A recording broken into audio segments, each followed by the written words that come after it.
Yo, salutați tuturor și bine m-am găsit la un nou vlog pe acest canal.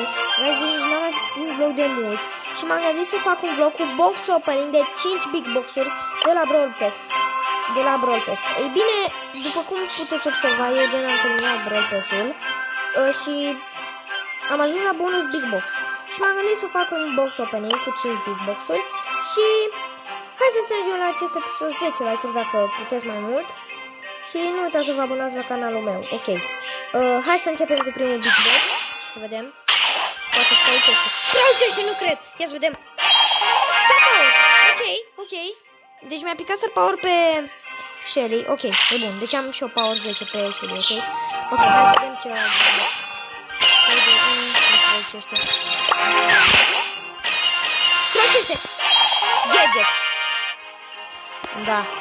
Da, e bun gadgetul ăsta, mi-e place. Ok, token doubler și ultimul big box. Strălucește! Gadget, what? Deci mi-a picat două gadgeturi și un Star Power. Ok, good, fine. Nu ai ce zic. Aici e Power. Fine. Ok.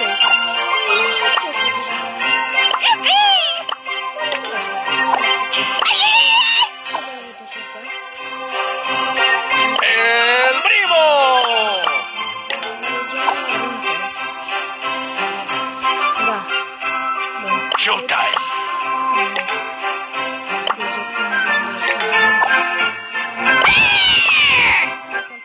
Ok, păi cam atât a fost vlogul. Nu uitați să vă abonați la mine pe canal și să dați like.